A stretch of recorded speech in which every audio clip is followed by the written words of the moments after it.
Optimal health for high performers. This is the Health Upgrade Podcast with Dr. Navaz Habib.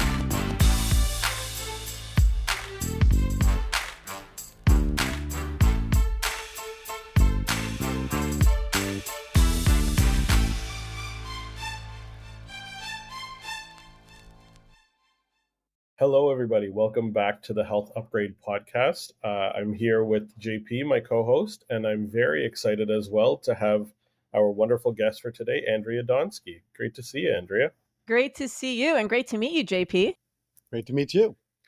So today's topic is very relevant to the month that we are in. It is October. It is Menopause Month. And so we are very excited to have Andrea on because Andrea is a wonderful researcher and a really well-known, I don't know how we put this, but in the media with regards to women's health, menopause, perimenopause support in terms of being in Canada. And the Canadian population really does know her. We're excited to get her out to as many people as possible because I feel like a lot of the research and a lot of the insights that she can provide today are going to be relevant to women, particularly that are going through perimenopause and menopause. So really excited to chat with you about this today, Andrea. I am too, and thank you for that sweet introduction. So we're excited to get into it, but we always want to get to know you a little bit and understand what brought you into this particular area of interest. So why don't you give us a little rundown about you and how you got into this?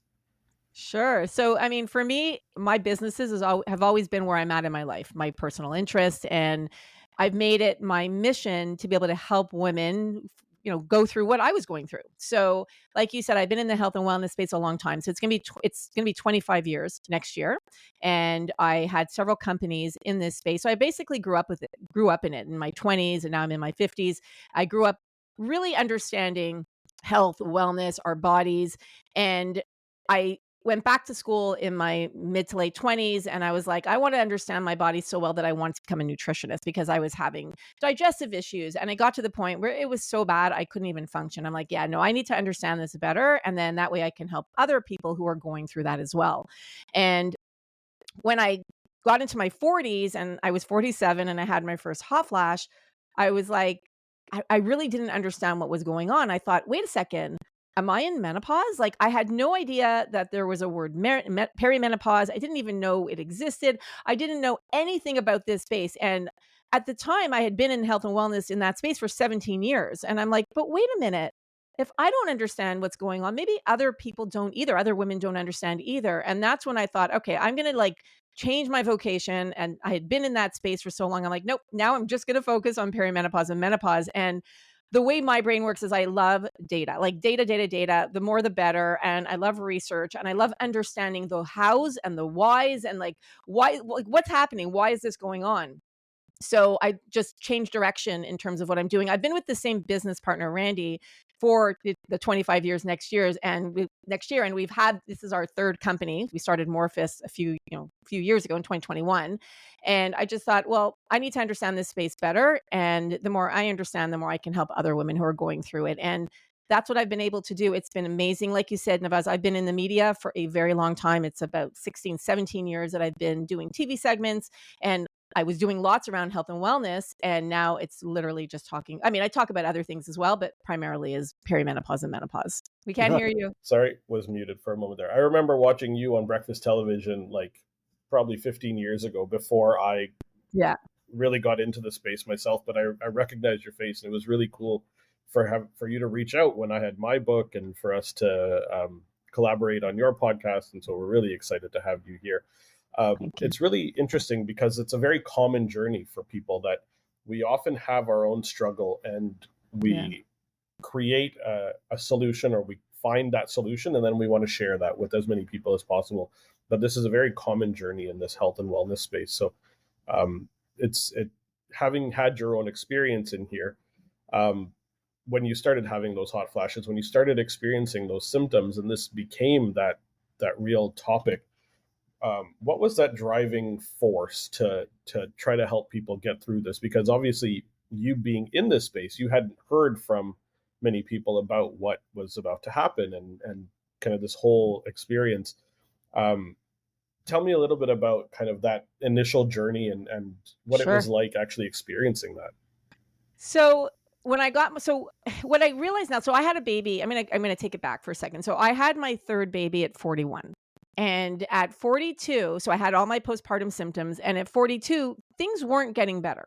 So I thought that I had gone into perimenopause after my third baby. But then I'm writing a book now. It's coming out in 2026. And in doing all the research and hindsight and looking back and speaking to my doctor, I'm like, I realized that I actually started perimenopause at 36, like somewhere around 35, 36.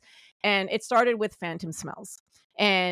But when I turned 47 and I had my first hot flash, I didn't realize that I had been in perimenopause for all those years.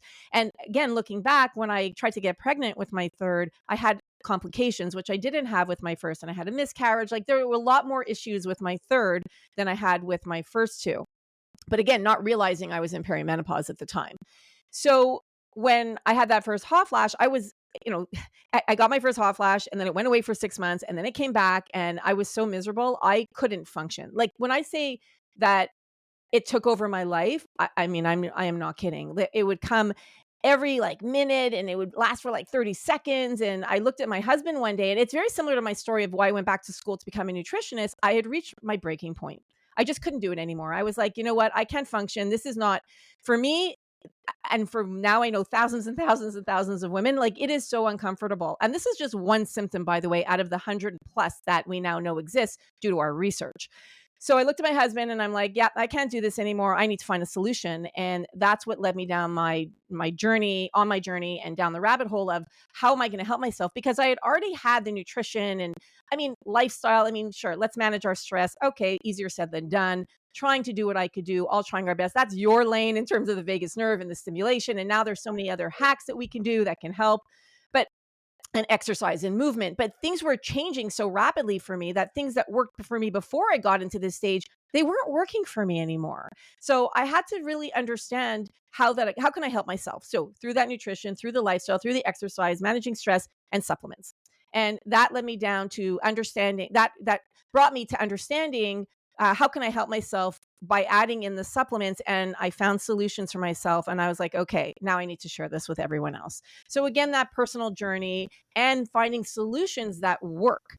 And then understanding that menopausal symptoms are way more than just hot flashes and the 34 recognized symptoms that we had once heard exist. We now know that there are so many more. And that was the exciting part for me is, okay, I'm going to find a solution for myself. And at the same time, I'm going to find solutions that help, millions of women out there. And that's what gives me my drive every single day. That helps me with my passion. So it sounds like hot flashes were really your first sign that you were in it. When you look back, you probably now recognize that there were other things that were going on even before the hot flashes. For those people who aren't yet there, or maybe are but don't even realize it, what are some of those things that are the earliest onset experiences that they should be on the lookout for? Sure. So some of the more common ones that are more synonymous with perimenopause would be changes in their cycle. So maybe that their periods come earlier or later, or maybe they're heavier, the flow is heavier or lighter. So that is it's more that telltale sign of like, yeah, I'm in perimenopause. But other things like fatigue, that we know now, according to our research, fatigue, exhaustion, can't get out of bed. That is the number one most common symptom of perimenopause and menopause. Again, not hot flashes. Hot flashes now, we now know on my list of, now we have almost 5,000 women have filled it out. It's 4,600. We now know that hot flashes is number 10 on that list of the most common symptoms in perimenopause. So fatigue, brain fog is a huge one. Sleep issues, memory loss, anxiety, loss of libido. Almost 60% of women experience a loss of interest in libido or sex drive. And then we have joint pain, lack of concentration, lack of focus, hot flashes, lack of patience, night sweats. The list goes on. So for me, and phantom smells that was like, as I mentioned earlier, that was my first symptom that I could think of. Rage, anger, emotional, weepy, weight gain, weight fluctuations. When I look back, I'm like, I had so many symptoms that I never really connected the two between how I was feeling and it being perimenopause. And now I know that I was in perimenopause for a total of 14 years, 11 of which I just had no idea that I was in peri. So those would be some of the more, but there's a lot more. Like there's also less known symptoms like itchy ears, body odor in one or both armpits, bruising, bad breath, tinnitus, vertigo, the list goes on. So let me ask you a couple of questions because these are really triggering a whole bunch of thoughts in my head. Yeah. And the first is that a lot of the symptoms you listed there, starting with fatigue, are common symptoms experienced by people with rheumatological disorders. And that is, of course, associated with heightened levels of inflammation. Yep. Autoimmune diseases, if you have rheumatoid arthritis or if you have any one of a host of diseases that we hear a lot about associated with, anti-TNF alpha therapies, et cetera. Fatigue is always a common theme through that. And of course, during menopause, there's a withdrawal of estrogen, and the effects of estrogen are anti-inflammatory. So when that withdraws, exactly, you're going to see a heightened level of inflammation. Exactly. But I'm really intrigued by the fact that you mentioned that symptom of itchy ears. And so I realize that sounds like a non sequitur, but I'm interested in it. Is there a specific location on the ear where that itchiness is most prominent? I mean, is it the edge of the ear? It's the inside the ears. It's the inner ears. It's the membranes. It's the mucous membrane. So what happens when estrogen starts to decline? So estrogen keeps the skin moist and plump. So when it starts to go down, our mucous membrane, including our mucous membranes in our skin, becomes drier and itchier. So that's what gets affected. So a lot of women, and this was one of the symptoms I had as well, is inside the ear, you're just constantly trying to itch yourself, to scratch yourself. But the interesting thing that works to help with that is, of course, hydration and, anti-inflammatory foods and all that. But omega-3s work really well at keeping that itch at bay. It's amazing.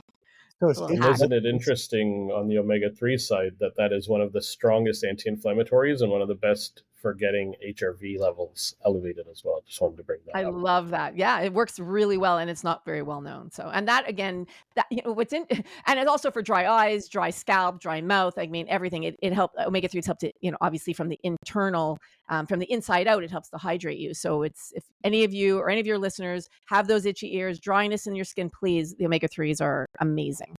So there is also on this front in the ear, there is a branch. Well, they call it a branch of the vagus nerve, but it's actually not the vagus nerve. It's called the tragus nerve, and that links in with the vagus nerve. And there are devices out there that try to stimulate the vagus nerve through the ear.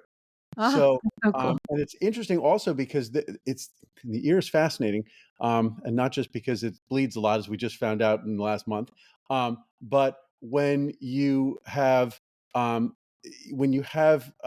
cluster headaches, the ear sometimes gets hot right before you have an attack. So people are constantly, and pulling on the ear can sometimes be used as a therapy for certain things like muscle cramps and other things that go beyond that. So the ear has a lot of interesting innervation, and so I think there's probably a link there, but we'll have to study it. It's interesting. This has been kind of known for a very long time. Auricular acupuncture I've had it done. I love it. Yeah, it's a really interesting tool because they've essentially mapped the entire body on the ear, and there's very specific points like the Shenmen point and any specific points for those who practice auricular acupuncture.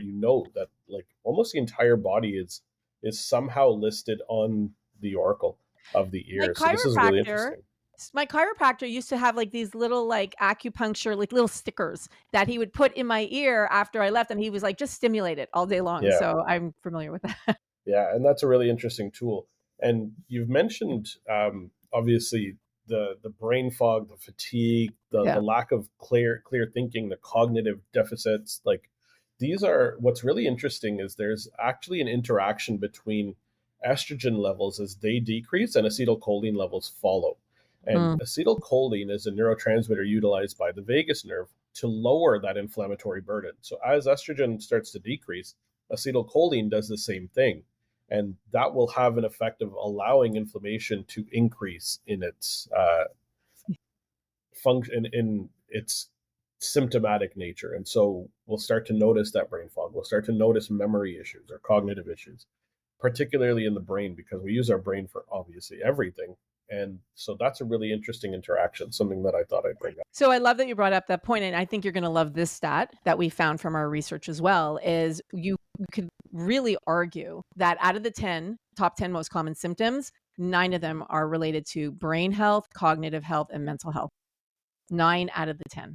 I bet you 99 out of the 100 are in some way or shape, way, or form related to the autonomic nervous system.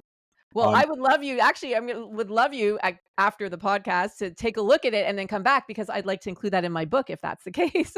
Sure. Any type of analysis or observations, please bring them on, because the more that we look at these and the more that we can come with these observations, the more we can help women and their healthcare providers. So I love that. Have you done autonomic testing on people? And now that we've got things like Oura rings and Fitbits and Apple Watches that measure heart rate variability and other things, we can have some pretty decent markers at looking at changes. Now, I obviously, for a person who's not yet in perimenopause and then transitions into it, there'd be an opportunity to track that person and say, okay, we historically know that your heart rate variability has been pretty high. You didn't change anything about what you were doing or eating, and all of a sudden it's dropping. That may be a sign of heightened inflammation, reduction in estrogen levels, et cetera. That would be an interesting longitudinal look if you have any of that data or if it's available. So the data is N of 1 right now, and I'm constantly measuring, but I'm actually working on a big project that I wanted to bring Navaz into once we actually have some go ahead on it, that we can look at more longitudinal studies. But so right now the N of 1, so I wear the Oura ring, I love it, and other wearables as well. And for me, I'm always playing with trying to hack my sleep, because that for me is a big thing, and my HRV. And I always say to Navaz, I'm like, I like to flex my HRV, although everybody is so different. And what I learned from Navaz is everybody's numbers don't matter. Everybody is so unique and individual.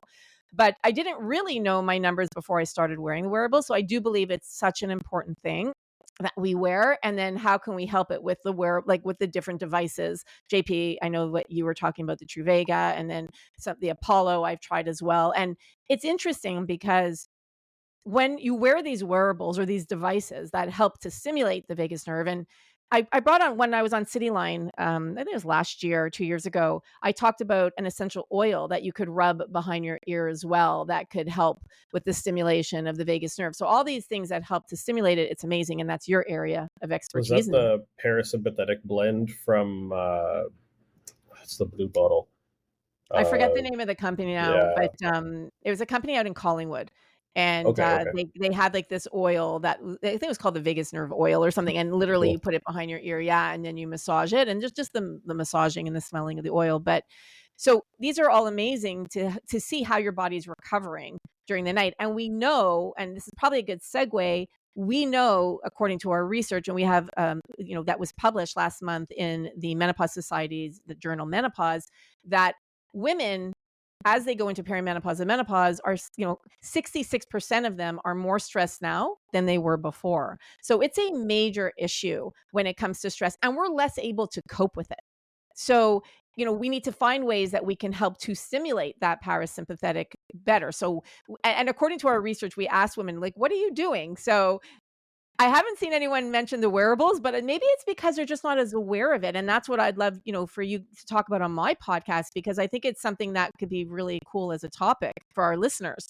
But, things like taking walks in nature, watching a funny movie, spending time with family, friends, people that you love, staying away from things that create that stress and anxiety for you, like perhaps the news is triggering for you. So maybe watching it less, or, watching or not watching it for a little bit, right? Putting down boundaries, all of these things, walks in nature, Shinrin Roku. So all of these things can help, as you know, to help lessen our stress levels. So I think it's important for women to understand, because anxiety, depression, and stress play a massive role in this phase of life. Yeah, diet is a huge part of being able to become more resilient to stress in general. I try to tell people when I talk to them about stress, chances are we're not going to be able to change the world and the amount of stress that the world is putting on us. What we have to change is how resilient we are physically, emotionally, and mentally to that stress. Sleep is a big part of it. Exercise is a big part of it. Diet. Yeah. But the part that I try to focus on for people is that stress in short doses is actually quite healthy. Stress in long doses, it's like running. If you go out and you run 5 miles, great. You go out and run 500 miles, I'm pretty certain somewhere along the way you're going to break down.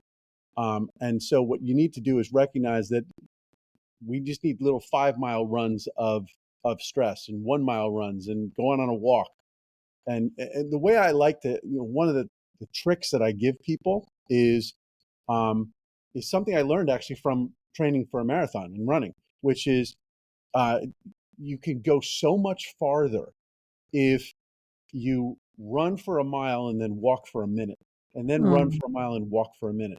That 1 minute of recovery that you're giving your body, it pays so dividends 1,000 times over. You can go twice, 3 times as far as you thought you could. So what I tell people is, if you're at a job and you're sitting at a desk and you're working, take the last 5 minutes of every hour. So from 55 minutes to the end of the hour, put down the phone, push yourself away from the computer, stretch, check in with your body. Do you have to go to the bathroom? Do you have to get a drink of water? Are you hungry? I love that. Do something. Just call a friend, call your spouse, call your kids, and check in with them. Just break away for a moment, have a positive social interaction, physically change your position and move, just to let your parasympathetic recovery mode kick in, even if it's just for a couple of minutes. That can go so far in reducing your stress level, making you more resilient to the next hour's worth of trauma that's going to hit you at work. And I think it's an easy thing for people to do. And if they do it, you'll experience the dividends 1,000-fold. That's awesome.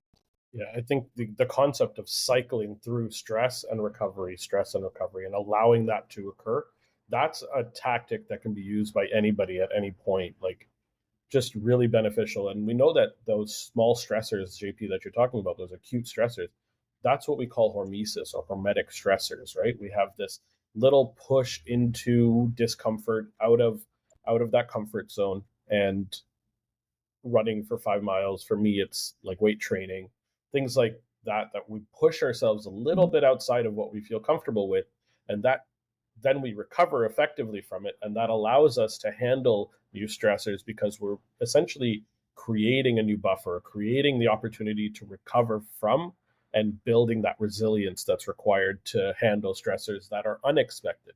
Because if we teach ourselves to handle stressors that are expected, then we teach ourselves how to bounce back when the unexpected stressors come by. So just really interesting concept that a lot of people aren't utilizing effectively, and something that we could definitely dig into. Andrea, I'd love to... Sorry, go ahead. Sorry. I was gonna say, it reminds me of like HIIT exercises, right? Yeah, so you're yeah, HIIT is exactly that. High intensity interval training. On for a bit, off for a bit, on for a bit, off for a bit, right? Yeah. So you need to allow for that recovery time in the middle. I'd love to dig into... It's like intermittent fasting, Exactly. Yeah. Exactly. Yeah. You're switching between anabolic and catabolic states. I mean, you just need to just mix it up a little bit. Yeah, makes sense. I'd love to dig into some of your research in terms of that survey that you did, and getting to know what those top 10 symptoms really are. What are some of the ones that were much more common, and what are some of the more unique outliers, really interesting ones that some people may not have realized were symptoms of perimenopause? Sure. So as I mentioned earlier, fatigue is number one. So fatigue and exhaustion. And that was by 72% of the women in both perimenopause and menopause. Brain fog, 66%. Sleep issues, 65%. And what was interesting to me is we're very familiar with sleep issues as being a symptom of perimenopause and menopause, but I actually created a secondary survey. It was our second survey that we launched. The signs and symptoms was our first, and that kind of branched out into several different surveys because I wanted to understand why women weren't sleeping, and we can get into that in a minute. Memory loss, 64% of the women. Anxiety, 59%, 59.4 to be exact. Loss of libido, 59%. Joint pain, 58.3%. Lack of concentration, 57.8%. Same for lack of focus, 57.4%, a little bit less. Hot flashes, 56.6. So that would be like the top 10. Then we go, sorry, go ahead, JP. They differentiate between mental and physical fatigue. I know you capture a lot of mental issues in there with, loss of focus, loss of concentration, brain fog. But with fatigue, I know in the research that I've done in things like Sjogren's syndrome and rheumatoid arthritis and fibromyalgia, they tend to differentiate when they test mental fatigue versus physical fatigue. And did you see anything like that, or did you differentiate? So we didn't differentiate it in our questionnaire, but I would love you to actually go into the difference from what you've seen, because it is a big thing, and that's why we counted fatigue as being one of the 9 that are related to brain health and cognitive health and mental health, because you can unpack a lot of things under the fatigue in terms of the brain health. But I'd love you to go into it since it's something that you're an expert at. Yeah, it's a function of the fact that you're probably capturing a lot of it with the other things that you're asking. Because in rheumatoid arthritis studies, for example, they're not asking about brain fog as much as they're asking about fatigue. But there is a slight difference in how the immune system dysregulation is affecting those two systems. And of course, how the autonomic nervous system functions peripherally versus centrally.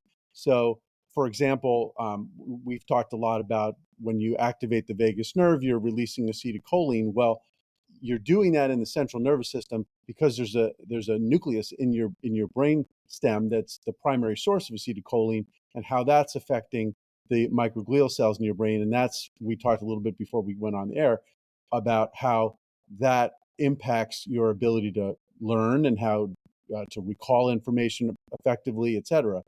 That's very, very different from how it's affecting in the periphery that release of acetylcholine and where it's coming from, because it's actually coming from a type of immune cell as opposed to a nerve cell, and how it affects your mitochondria and how it affects energy production and how it affects glucose metabolism and all that kind of stuff peripherally. So lots to get into there, and probably a little bit beyond what we're talking about right now, but there's a lot of overlap, and the mechanisms are very similar, but they are distinct from one another, at least when you're trying to come up with solutions. If they're mitochondrial solutions and metabolic solutions, that's different from what you might do in the central nervous system. So tell me, because my father was an OBGYN, and I was fascinated by the fact that he was very intrigued by the symptoms that his patients came to him with that were very difficult for Western medicine to define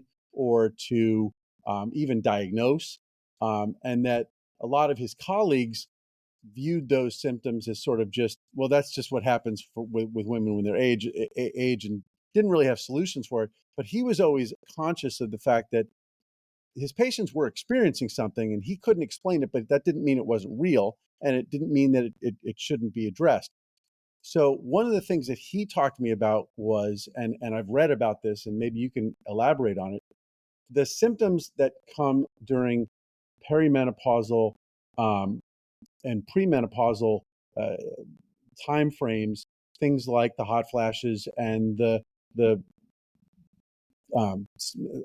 strange smells or phantom smells, those things, the severity with which you're experiencing those can predict how severely some of the late onset symptoms like osteoporosis and dementia and cardiovascular disease that may not happen for another 8 or 10 years, or even longer, how severely you're going to be affected by those.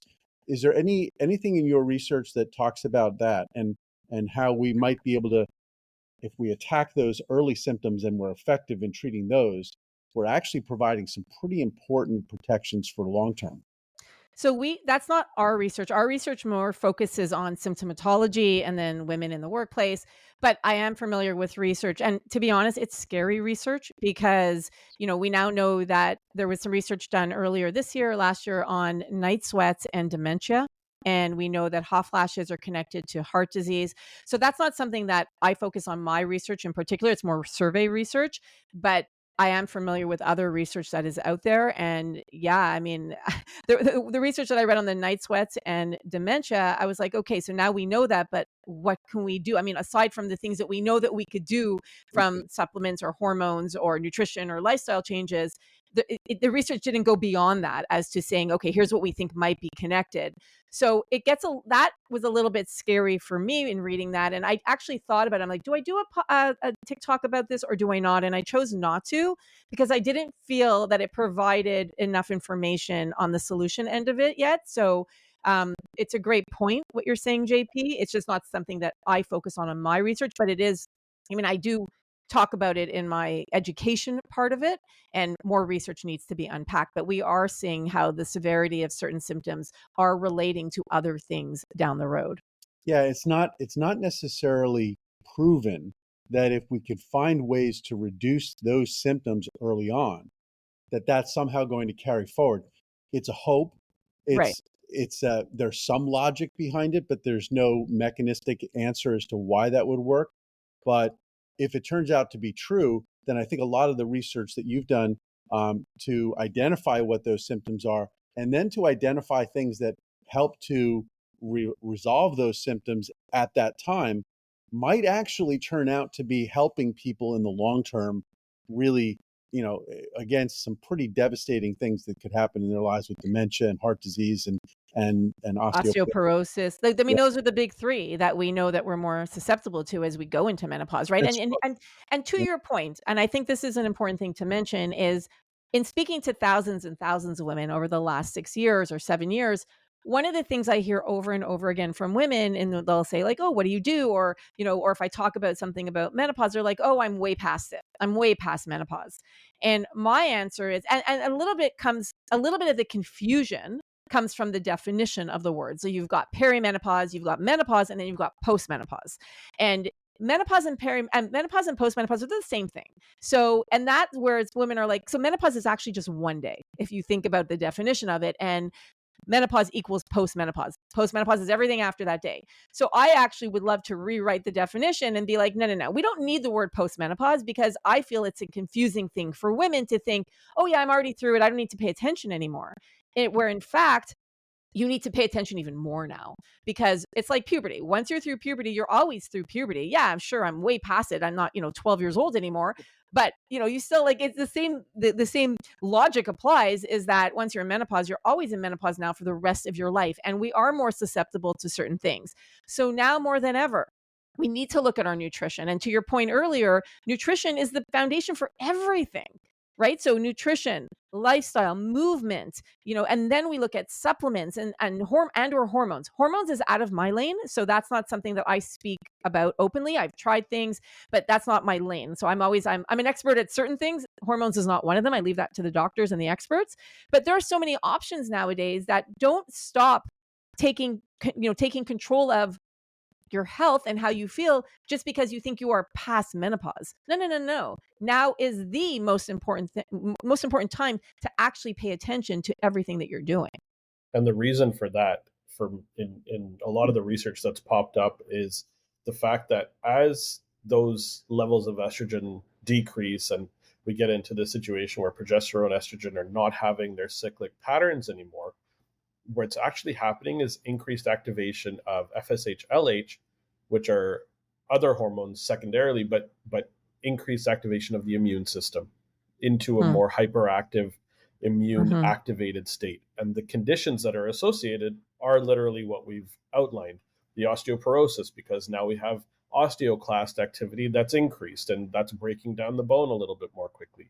Or we have increased microglial activation, and that's leading to dementia and memory issues and cognitive challenges. Or heart disease, and that's because of the macrophages in the blood vessels not being able to lower the burden of inflammation in the vessels themselves. the immune system becomes hyperactivated. It's almost like as soon as those hormonal cyclic patterns change, the acetylcholine that follows and the signals that go to those immune cells decrease, and so those immune cells become ready to attack, ready to fight all the time. And so that accelerates the pace of these disease progressions that we're talking about right now. Yeah, a couple things. One, just to tack on to what you just said, we talked. We've talked several times on this podcast about the effects of inflammation on neurotransmitter expression, and so a lot of the top 10 symptoms you were talking about have to do with the central nervous system in the brain, and mood and stress and resilience and all of those things, and motivation. Fatigue is mental fatigue especially, but even physical fatigue has both an energy component, but also has a motivation component to it. And we know that neurotransmitters associated with mood, like serotonin, and motivation, dopamine, are affected by inflammation. And that's a really important point that I don't think people realize. They think, they've got depression, perimenopausal depression, the blues, things like that, that there's medications that they can use. And there are, and I'm not suggesting that those medications can't be beneficial at times, but understanding what's really happening is what matters, so that you can take a stand yourself. So just to put a fine point on it, when that inflammation level goes up in the cells in your body, and every cell in your body makes serotonin. It's not only those serotonergic neurons in your brain, but those are important. But every cell in your body is making serotonin, and when inflammation goes up, serotonin levels go down. That your tryptophan, the amino acid from which serotonin is derived, is shunted into a different direction, which starts to create more free radicals and promote mitochondrial dysfunction. Melatonin's involved because serotonin is the precursor for melatonin. Yep. And so when you have inflammation levels going up because estrogen is withdrawing, and as a result, inflammation goes up, you not only have the autonomic nervous system acetylcholine changes that Dr. Habib was talking about, but you also have these changes in neurotransmitter expression. We talked about serotonin, dopamine's the same thing. Those start to drop. And so things that you can do naturally to increase serotonin levels and norepinephrine, not norepinephrine, dopamine levels is really helpful. I think tryptophan supplementation is great. I think melatonin supplementation is great. I mean, it helps with the sleep. I mean, so I'm a That's something massive we want fan to of, get into. yeah, like, I'm a massive fan of melatonin. And I heard it was on Carrie Jones's podcast actually, Navaz. Yes. I heard her interview or her talk about a doctor that coined the term melatonopause. So once we get into our 50s or in menopause, we're not making our own melatonin, and getting it from an external source can be very helpful. And because we know sleep is the third most common symptom for women, with over 65% of women who are experiencing it, hacks like stimulating the parasympathetic nervous system before you go to sleep, and taking melatonin, which is why I formulated our product called Sleep Us. Like, these are things that we could do to help us sleep better. And I am a big fan. I'm happy you mentioned it, JP, because I am a big fan of melatonin for women in this phase of life. Yeah. It's funny. We just a couple of episodes back, we had the opportunity to speak with one of the leaders of the ITP program, which is all about aging, and doing studies on animals of various different drugs. And one of the drugs that was, or one of the, I guess it's not a drug, but it's a compound that they've tested and showed really remarkable longevity benefits for males, with 17 alpha estradiol. So it's different from estrogen, but it's an estradiol. It's related, and women have high levels of estrogen compared to males, and women live longer. And so estrogen is really something that, if you can maintain the benefits of estrogen, and I'm not suggesting necessarily hormone replacement therapy versus not, but if you can increase or enhance the benefits that women get from that and maintain them, I think it's going to be beneficial from a longevity standpoint. And of course, anything that benefits you in longevity, naturally will also benefit you in terms of preventing the onset of longevity conditions like dementia and heart disease and stroke and things like that, and cancer. So it's all connected. To dig into the sleep topic a little bit, you mentioned in one of the white papers that there was a very particular pattern that sleep disturbance occurred in.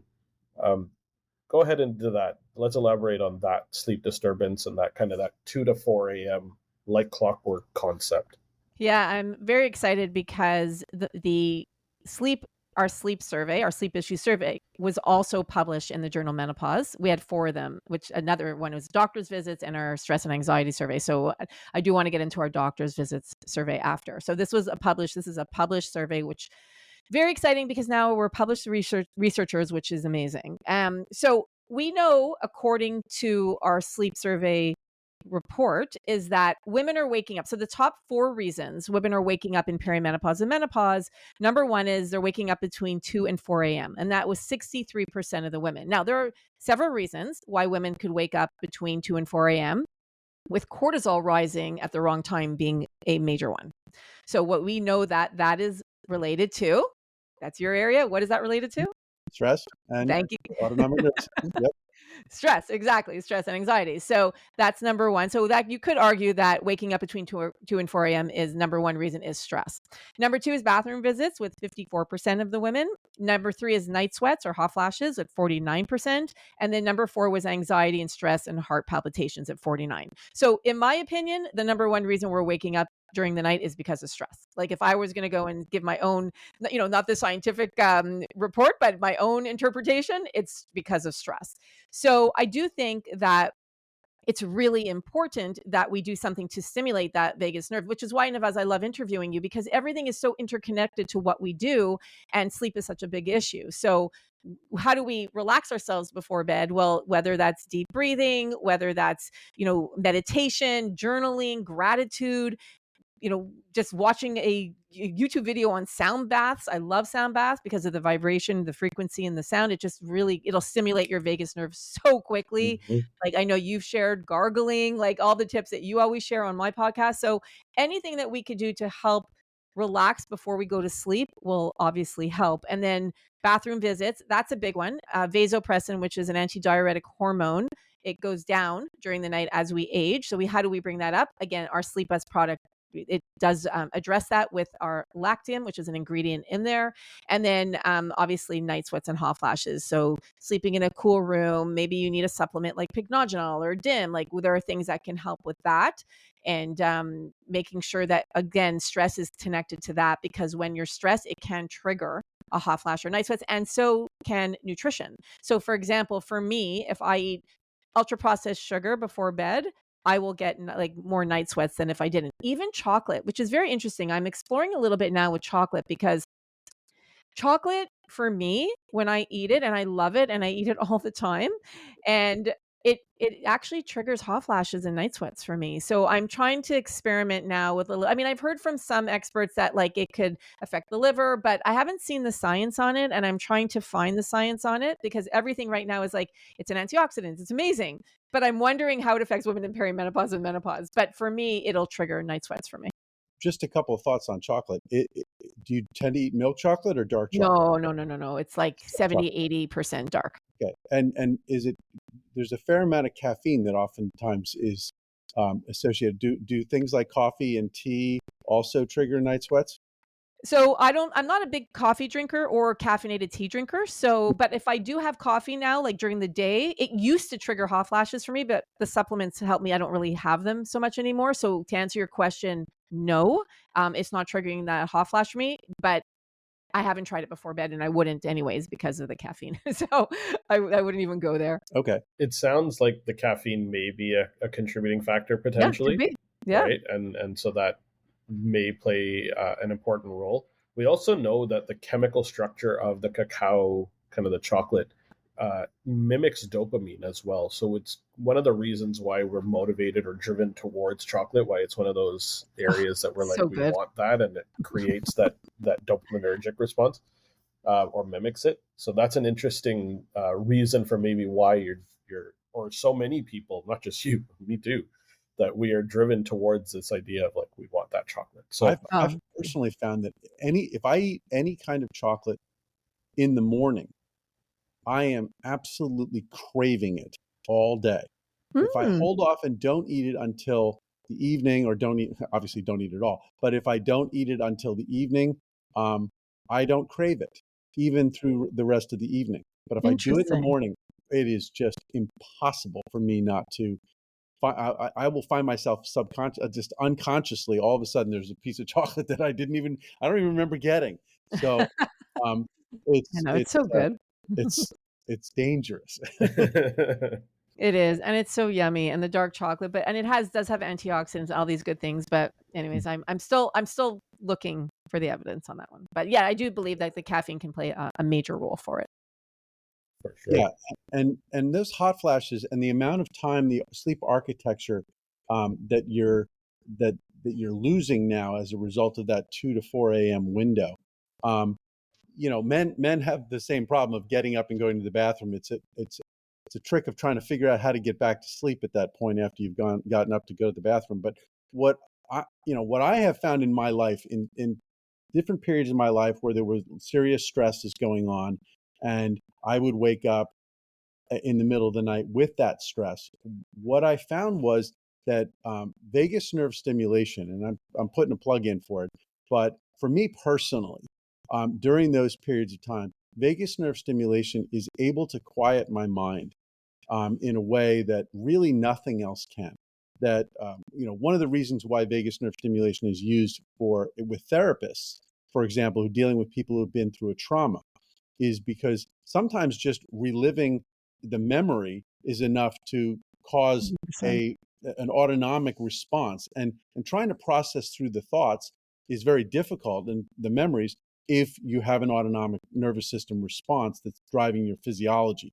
So I found that using vagus nerve stimulation, even if it's at 2 o'clock in the morning and I've been up for 15 minutes and I say, I'm not going to get back to sleep here, if I use that, within 5 minutes, I'm back to sleep. So it can be a powerful way to at least quiet a portion of the problem and let your mind drift back into sleep. I also say, like, our brain is a muscle, right? So for me, I know that now, maybe not if you're under acute stress and you've got like major things on your mind, but I trained myself to go back to sleep though. So obviously I take supplements, which I find really help too. So the melatonin and certain combinations, magnesium, bisglycinate, I find that can help. But I also find that if I wake up in the middle of the night and my mind starts to go, I learned to stop it before it goes. So I will talk to myself, it might not out loud, I'll talk to my head and be like, nope, we're not going there, because you know what? Right now, if it keeps me up for 2 hours, not going to help me. I'm going to stress about it in the morning anyways. So why don't I just go back to bed, get my good night's sleep, and then worry about it in the morning? And it took work, but it does work. It does.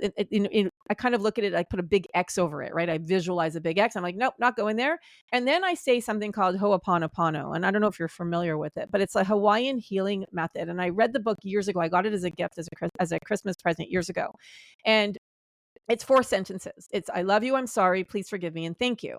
And it's these powerful sentences that I would just repeat in my mind over and over again until I fall back asleep. And it works like a charm. So the vagus nerve stimulation is a great one.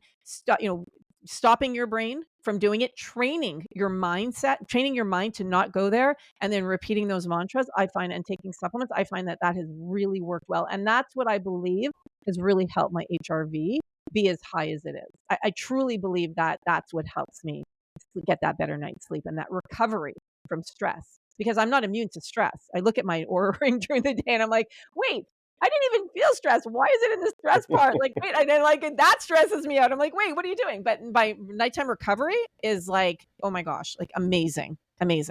That's awesome. I want to quickly kind of lean into this, because you mentioned something there. The stress is always going to be there. It's not stress that's the driver. It's how you feel about the stress. It's the perception of that stressor. And kudos to you for coming up with and creating this ability to stop that thought process occurring in the middle of the night. It's something that I do very well. My wife has a lot more difficulty with that. I think it has a lot to do with being able to say, this is not the time for dealing with this challenge, right? This time does not make sense. We need to stop this. We know that we're only going to benefit if we go back to sleep, and then we can deal with it on a fresh mind in the morning. And doing something along those lines, having some sort of strategy. One of the strategies I like to use personally for that is my 4-7-8 breathing in that time as well, right? The longer exhale, the very particular belly breath, being really focused on nasal breathing through the night. That's one of the best ways that I've found to help shift back to parasympathetic and really get myself back to sleep. That's used by a lot of my patients, and a lot of great successful stories about that. So just quick two things. One is, and these are two separate strategies. One is, I learned this watching my son play basketball when he was young. I watched his teammates. They would try to learn something new from the coach, and it so frustrated them that they would actually start to cry. I mean, these are kids who are, 6th, 7th, 8th grade boys crying because they can't get something done. And the coach said something really wise. He said, guys, it's okay to be frustrated. That's when you learn. And so what how that ties back is, when you wake up with stress, recognize that when you look back on your life, the times where you did the most growing, the times that when you learned the most, when you gained the most, they were not the easy times. They were the hard times. They were the stressful circumstances. So welcome it. Welcome those stresses, because that's an opportunity to grow. So if you change your perspective on it and recognize that stress is not a bad thing, how you deal with it, how you cope respond, with it, and how you cope with it is what's bad if you do it in the wrong way, or if you allow it, if you don't take the time out to break from it and get your rest, it will be worse. So what you want to do is, so that's the first thing. The second thing is, I have seen the brain scans, I've seen the EEG results, I've seen the fMRI work. When you are hyper focused on something, and it's not a stressful thing, but when you find some problem to think about, okay, and for me, actually, it turns out to be math problems. I actually just like to think about math problems as I go into bed. The rest of your brain, focus and concentration requires that the rest of your brain quiet down and go to sleep effectively. That's why people, find when they concentrate, like I like to write also. So I mean, if I'm writing, I could sit down and start writing and get into a flow state, a zone, and write for 5 or 6 hours. And I'm not tired. I'm not thirsty. I'm not conscious of anything else other than what I'm doing. And then when I finish, I'm exhausted. I'm tired.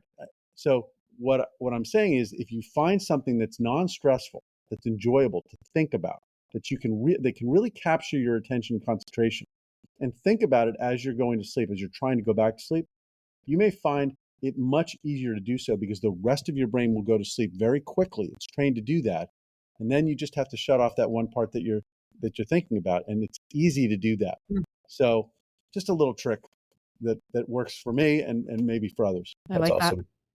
I want to be conscious of the time. So I want to hear a little bit about these doctor visit surveys, and to understand what people were going to the doctor for, and what were some of the more common outcomes from those visits. So we talked about it earlier, that it's important that, and I think JP might have been you who mentioned it, is that we have these symptoms, but we don't necessarily connect them to perimenopause and menopause. And then our healthcare providers don't really necessarily, like I think it was when you were saying your dad was an OBGYN. And here's the thing. So I really wanted to understand, when we're going to our healthcare providers, first of all, how many of us are going to seek doctors, are going to our doctors? And we now know that women in menopause look to their doctor for help more so than women in peri. They'll still go to their doctor, but they're more looking online and speaking to friends for solutions, which is very interesting according to our signs and symptoms survey. But I wanted to spin off another survey and be like, okay, so let's understand these doctor visits better. So we know that 88% of the women who responded to our doctor's visit survey, this was 1,189 responses. And by the way, we got this within 2 months, we had like over the 1,189 responses, and we had over 600 comments from women when we said, is there anything else you want to share with us? Like, it was the most engaged survey that we have had to date. So it's something that obviously women are very passionate about. So we know that 88% of the women who filled out this survey talked to their doctor or healthcare provider about their symptoms. But when we asked them if they got, how many times they went to their doctor to get answers, only 25% of the women said they saw their doctor once. Only 25. Before the healthcare provider or doctor made the connection between how they were feeling, they shared their symptoms, and it being connected to perimenopause and menopause. Only a quarter. We know that 40% saw their doctors between 2 and 3 times, 18% between 4 and 5 times, and 17.5% more than 5 times. And the comments are heartbreaking. Like, if you actually read the comments from the women who've left it, like, I saw my doctor 10 plus times over the last 2 years. Nobody's giving, my doctor is gaslighting me. My doctor's dismissing me. My doctor's telling me to lose weight. It is heart-wrenching when you see these comments. So for me, it was really important that we get this information, because this was also published in the journal Menopause in September. And for me, if we are going to change the way doctors and healthcare providers look at women over the age of 35 when they come into their office, and instead of saying, well, it's part of aging and deal with it, and okay, well, this is going to happen, or, if they're complaining about libido, like, go do something else to turn on your husband, or like crazy comments that women are getting from their healthcare providers, that, to me, that is probably one of the most satisfying things that we can do to make a difference in these women's lives. So we know that when it came to what doctors are recommending solutions, we know that doctors are recommending antidepressants, hormones, and supplements. I thought that was really interesting that supplements even made the top 3. So I think that is amazing that doctors and healthcare providers are becoming more attuned to providing supplements as a form of their healthcare. So I love that. And then when we asked the women who went to their doctor and healthcare providers who brought up, or if the topic of perimenopause or menopause was brought up as a possible reason for how they were feeling, 35% said they brought it up to their doctor and their doctor was receptive. But 40% said their doctors were dismissive. They brought it up, but their doctors were dismissive. 15% said the topic was never brought up at all. 15%. And not about 10% or 9.8% said that their doctor brought it up to them. So under 10% of the women, of the 1,189 responses we received, under 10% of the women said their doctors brought it up to them. I mean, that's mind-boggling if you think about it. This reminds me 100% of the research that we did about 10 years ago over in the UK. We looked to find people who had severe headache conditions and wanted to understand their total experience better. And what we found was that patients who were headache sufferers, especially severe headache sufferers, oftentimes experienced a set of other symptoms that are considered separate medical conditions or medical diseases. Things like asthma and allergies, things like sleep disorders, depression and anxiety, gastric motility problems, and widespread pain problems. And what we found was that the overlap of those symptoms was so tremendous that it actually mirrors the numbers that you're sharing as well, that about 12 to 15% of the population is suffering with 3 or more of those symptoms that I just talked about and had been diagnosed with them. So not just experiencing them, but been diagnosed with them. And they were going to the doctor so frequently with no benefit, getting nothing from the doctors. The doctors actually referred to them as the heart sink patients, because when they saw them in their waiting room, their hearts sunk. They didn't want to see them. And I thought to myself, it's just so dismissive of these patients. So I'm 100% on board with your data and what it's showing. And this is why I said at the beginning, it's a women's health issue.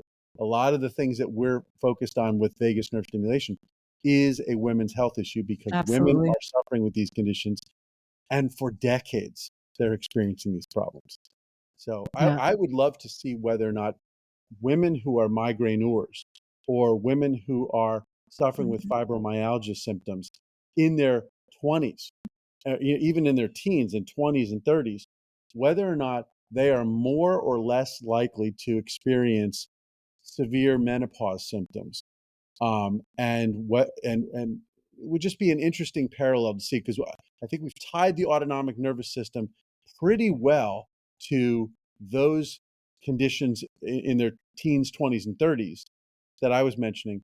And we know that the autonomic nervous system is involved with menopause and the symptoms of menopause. How does that link together? What's that trajectory, and how can we help these people, not just in their 20s and 30s, and not just in their 40s and 50s and 60s, but all the way through life? So I hear from women, so headaches and migraines, 43.2% of women experience it. It's the number 20 most common symptom of perimenopause and menopause on our list out of the 100 plus, 103 plus. So, and I also know from friends, so who have always been migraine sufferers, who have it worse now, who it's more often, it's triggered more often, it's exacerbated. Mhm. So that would be very interesting research to actually look at, because I would, if I had to guess, I would say it probably is. Whether it's related to other symptoms, I don't know, but I know that it probably gets worse or changes as they go into this phase of life. Yeah, I think you're right. I think that's my intuition as well. I'm coming at it from the other end of the spectrum, from the teens, 20s, and 30s. But I think what we're talking about is apples to apples. I Yeah. mean, it is absolutely a trajectory that we can intervene early, and we're not just masking the symptoms. That's the problem. A lot of the medications that are handed out, if you're lucky enough to get medications handed out and not just be dismissed outright, but they're just masking the symptom. They're not getting to the root cause of the problem. And if we get to the root cause of the problem, I think we can have a profoundly positive effect on women's health all the way through. Absolutely. Absolutely. And let's talk about like the healthcare costs, and let's talk about the health anxiety. Let's talk about the divorce rate that goes up. Let's talk about the depression, like on and on, trickling down into so many different things. If we actually, once we are able to educate healthcare providers and doctors about this phase of life, once medical schools are teaching it more, once we're learning, once also the women, once we understand it better, forget, sure, our doctors and our healthcare providers play an important role, but we need to understand what's happening to our body, because a lot of us, about 20%, according to our research, have no idea what stage they're even in. Like I was one of that 20%. I didn't know. So once we all have better education and knowledge, then we can all do something about it. But first we have to know what it is to be able to do something about it, right? So it's kind of like, how do we get there? Yeah, we've got this amazing instrument, this amazing machine. It's the most complicated system in the universe, and there's no instruction manual. And we We have need that manual. and to the extent that we can help open up what we do know of this instruction manual and share it with people, Yeah, they're going to be able to make that machine work better for themselves. I agree. I think there should actually be two instruction manuals, because, and this was a really interesting opportunity that I had. I was able to listen to Dr. Stacy Sims, who presented at the IFM conference earlier this year. And she explained this whole concept of a lot of the research that's been done, that we're basing a lot of what we do on, is based on male Men. Yeah. changes, and men being the researchers, men being the subjects, and men being the outcome product, and that information then being applied to females, and females then suffering and not having the answers come through that they're really looking for, and not having real solutions presented to them.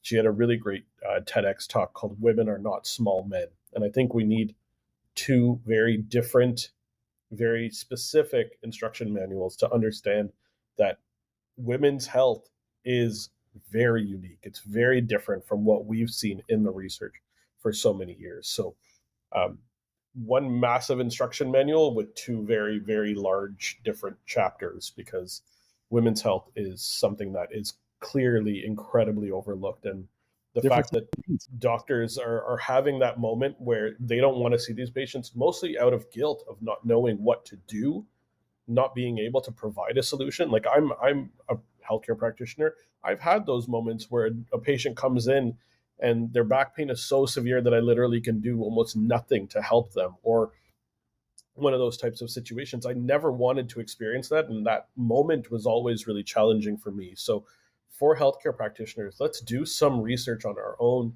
Let's do some really intense work to try to figure out what are some of the better solutions that we can provide. Who are some of the specialists or experts that we can look towards? Andrea, this amount of work that you've done, these surveys are so powerful in helping to create this new opportunity to look into this area, to understand that if you're having that sleep disturbance between 2 and 4 a.m., that's very clearly a sign of perimenopause occurring.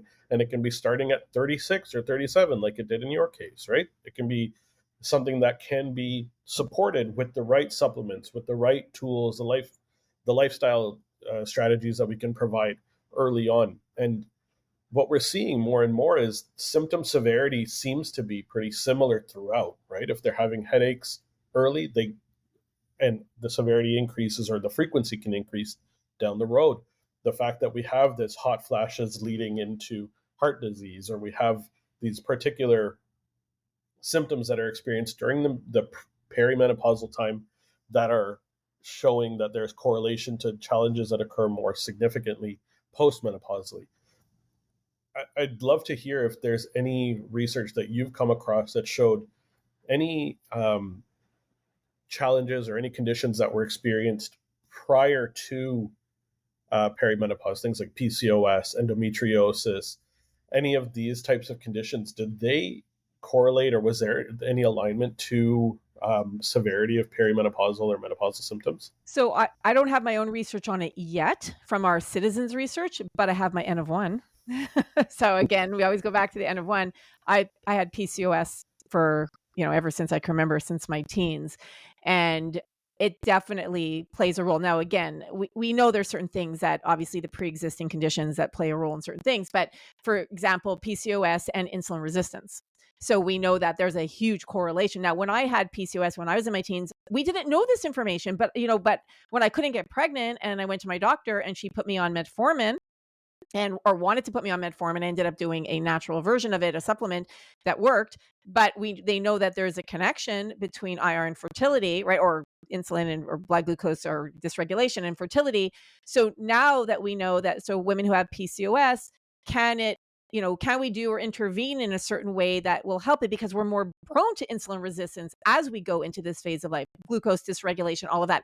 It only gets worse. So I do believe a lot of what I experienced had to do with the fact that I'm PCOS, right? And when I'm writing my book now, I'm digging more into the research around it. And my book's not about PCOS, it's about menopause and other things, but a little chapter of like, okay, a little blurb about it. Like, how does it affect us as we go into this phase of life? Or women who have fibromyalgia or whatever it is.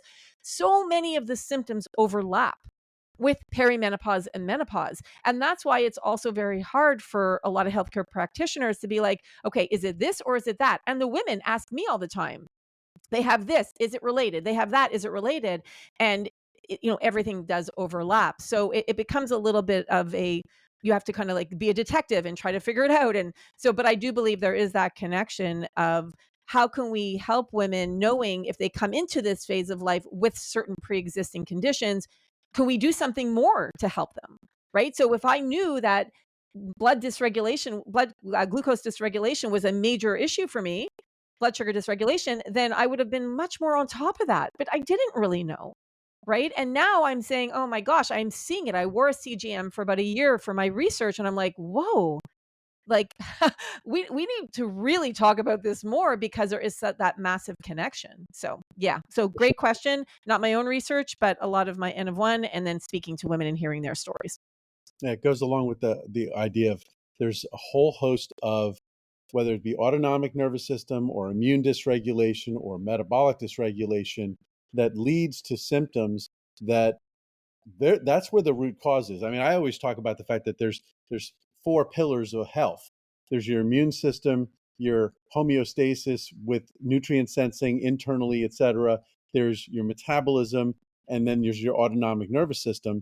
And the autonomic nervous system is the hack that controls all of those other things. And if you regulate that, and that's all about stress management and becoming more resilient and exercise and diet, etc. Yeah. You can help yourself immensely with respect to these symptoms that you didn't even realize were connected, but they are. And Including so, weight gain, by the way, which is a massive, yeah, massive symptom of perimenopause and menopause. and and I know all these symptoms are extremely serious and they do affect people's quality of life. But when we think about things like cancer, later in life, I mean, yes, it's true that the rate of getting, or the incidence of cancer, accelerates as you get older, but it also accelerates with BMI. I don't think most people realize that if your BMI is over 30, you have like a 40% higher chance of getting, kidney cancer. You have a twice as much a chance of getting lung cancer. You have a much higher chance of getting colon cancer. Basically, every cancer goes up by anywhere from 10 to as much as 40% for every 5 BMI units that you go up. So it's that's your metabolism. That's your innate inflammation levels. All of that goes up. So we have to be very cautious about our weight and controlling ourselves and getting our BMIs back down into that 20 to 25 range. It really is very important. So here's the thing that's interesting about BMI. I know there was a lot of experts now who are saying that BMI isn't a great measurement because it doesn't take muscle mass. And again, this is so not my lane, but just from things I'm reading, that it doesn't take muscle mass into consideration. But here's the thing for women in perimenopause and menopause, and I have a whole chapter on this in my book. There are over 16 reasons as to why we gain weight in this phase of life. Our autonomic nervous system is one of them. Like inflammation is another one. Insulin, like there are so many different reasons. So absolutely, JP, we need to take control of our health. And that's where I always say that's where it's, do the best you can do with your nutrition, do the best you can do with your lifestyle, your exercise, your movement, whatever you can do, your supplements, do what you can do that you can control. Because there's a lot that's not in our control as we go into peri and menopause. So unfortunately, but yes, absolutely doing what we can to help take off that weight is really important. And that's why when women are like, I'm past it, I don't have to worry anymore. No. We have to make sure you're getting enough protein. We need a lot of protein in this phase of life because we're losing muscle mass so rapidly. We also know that we need to eat a lot of vegetables, low glycemic fruit, complex carbs, if you can tolerate them, and probably more in moderation. More Legumes, fat. more fat, good quality fat, right? Yeah, fat doesn't make you fat. Carbohydrates make you fat. Fat doesn't make you fat. Fat is critically important. You will die if you eat fats. Our brain is fat. We need fat.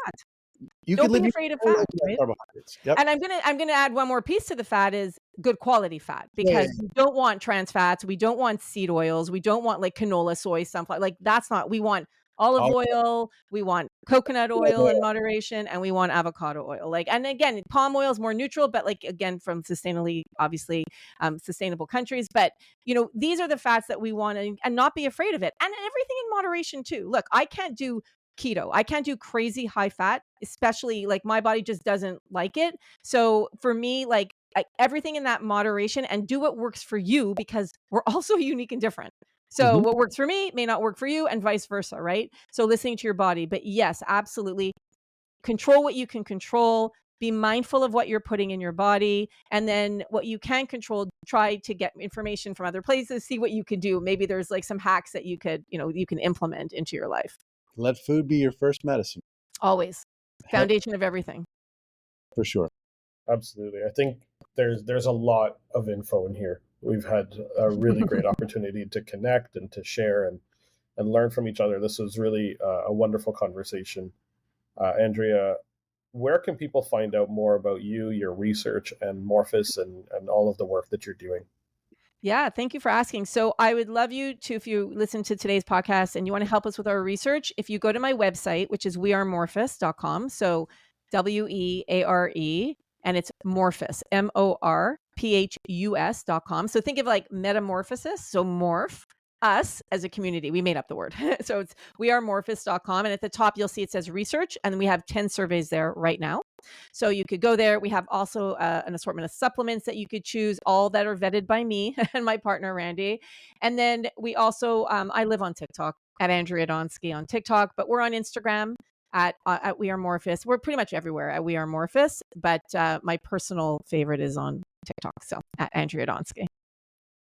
I love it. This has been really, really powerful, really important information. And I think what we're going to do is we're going to spark some real thought for people to understand that we don't have all the answers yet. We clearly don't have all of the required tools to make us function so much better. But this is going to initiate a lot more thought. This is going to initiate researchers to understand better. It's going to initiate physicians to think about this option or these challenges as being reasons for why their patients are experiencing these very common symptoms, and the fact that there's 103 different symptoms plus that people are experiencing. We need to be more conscious of this as diagnosticians. So thank you for doing the work that you're doing. Thank you for sharing this wonderful information with us. For anybody who's still here listening, thank you for getting to this point in the podcast. And please share this info with one person that you think could really benefit from hearing this information. If you just share it with one person, this will blow up and we'll be able to share really important, powerful tools with a lot of people. So thank you so much for listening, and we wish you all upgraded health. Thank you.